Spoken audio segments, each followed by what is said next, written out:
छत्तीसगढ़ के कोरबा जिले में घने जंगलों के बीच बहती है एक नदी, कन्हार नदी।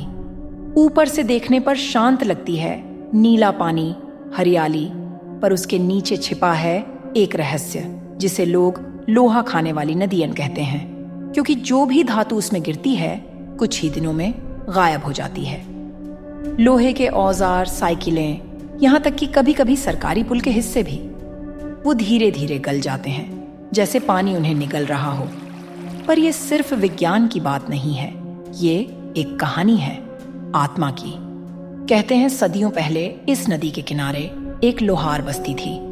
वो लोग तलवारें बनाते थे, युद्ध के लिए नहीं, देवताओं के लिए। हर पूर्णिमा की रात बुजुर्ग रुद्रनारायण लोहार नदी के किनारे दीप जलाकर कहते, यह जल देवी है, जो भी इसमें पाप करेगा वो धातु बनकर डूब जाएगा। फिर एक दिन राजा के सैनिक आए।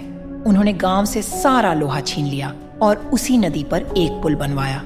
लोहारों ने चेताया, देवी को बंद मत करो, पर किसी ने नहीं सुना। जब पुल बना तो पहली बारिश में ही उसकी दीवारें अपने आप गलने लगीं। राजा ने गुस्से में पूरा गांव जला दिया और उसी रात नदी का पानी लाल हो गया। कहा जाता है वो दिन था जब नदी जीवित हो गई थी। आज भी जो लोग वहां जाते हैं कहते हैं पानी में उतरते ही शरीर में जलन होती है, जैसे कोई अम्ल नहीं बल्कि कोई आंखें देख रही हों। कई बार धूप में नदी चमकती है तो लगता है पानी नहीं, पिघला हुआ धातु बह रहा है। गांव के पास एक पुराना कुआं है, उसके अंदर अब भी एक लोहे की जंजीर पड़ी है जो कभी झंग नहीं खाती।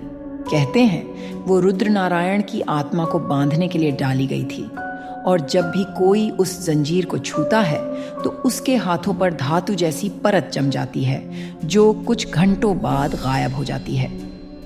कई वैज्ञानिक दल वहां पहुंचे। उन्होंने पानी के नमूने लिए, कहा इसमें कोई अनयूजुअल मिनरल है, पर जब उन्होंने वही बोतलें अपने लैब में खोली तो पानी गायब था। बस बोतल की अंदरूनी दीवारें पिघली हुई, और हर बार जब किसी ने उसे फिर से मापा तो पानी का तापमान 33.3 डिग्री सेल्सियस निकला। हर मौसम, हर दिन, बिना बदलाव के। लोग कहते हैं नदी अब एक आत्मा बन चुकी है, जो लोहा छूती है वो उसे याद रखती है। कभी कभी रात में जब बिजली गिरती है तो नदी की सतह पर किसी का चेहरा झिलमिलाता है, काला पर आंखों में लाल चमक के साथ, और फिर धीरे से आवाज आती है, मुझे बांधा था तुमने, अब मैं सब गलाऊंगी। आज भी जब बारिश होती है तो उस इलाके की हवा में धातु की गंध घुल जाती है।